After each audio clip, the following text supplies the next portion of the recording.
Hey, welcome back. It's Sunny and Luna, and today we will be insulating our van. So we went with Havelock wool. There were a couple reasons we went with it. Number one is it's fairly eco-friendly and sustainable. It comes from sheep in New Zealand. Number two, it's an effective sound dampener. It helps absorb some of the sound noise. And three, it helps moisture management. And so those three things are super critical for us and kind of why we chose Havelock wool.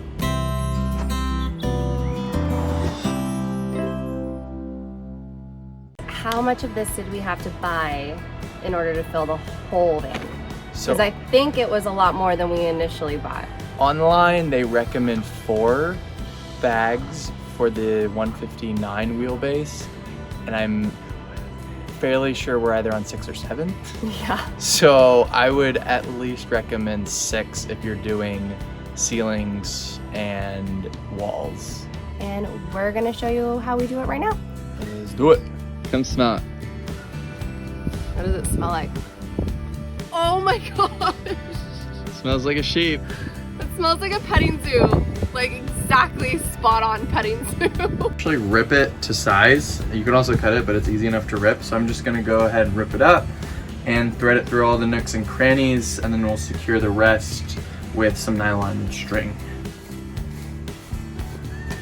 That looks really easy to work with.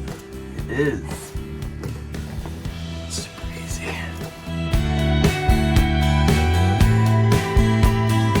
So not only is it good with insulation, it helps with moisture control. So it can actually absorb water, which will help us control some of the humidity in here. That thing is huge. Should I go get my dad? Spray it, yeah. No, don't spray it. I think my dad will want to see it. Oh my god, that's terrifying. Now that we're done with the walls, we're gonna get started on the ceiling. So I went ahead and essentially tied the nylon all across kind of randomly and diagonally to help it hold it up. And then once we lay the shiplap, it's gonna be secured and sit steady. So really all you need is just the nylon string and the wool, and that's it for the ceiling.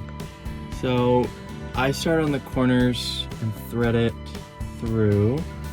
And then I just tie a basic granny knot, which is like how you tie your shoes, but you do it twice. It's technically a square knot. Like that. And then you start running it. So I'm just alternating and basically going every other hole. And that way it's running diagonally, which just helps the wood, or the wool, sorry, hold once I put it up.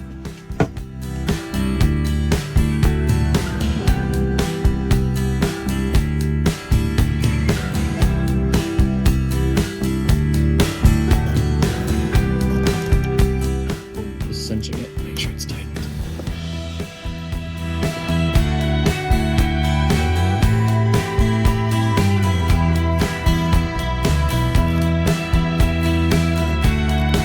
Bada bing, bada boom.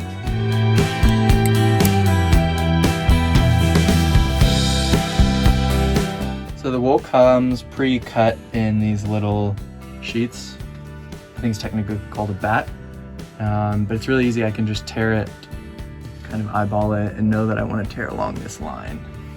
And then from there, it's just a matter of tearing it.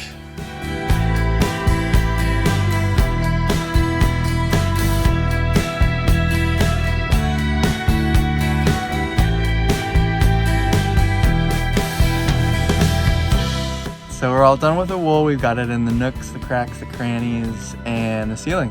It does take quite some time, so be patient. And pro tip, be sure to wear gloves, because when you're putting your hands through the holes, the metal can scratch your fingers on the way out. And also use a screwdriver to get it into those hard to reach places. Yeah, the really, really little holes. And I think that's about it. It was great. It's super soft, easy to work with. You guys will love it. Smells like a petting zoo. Yes.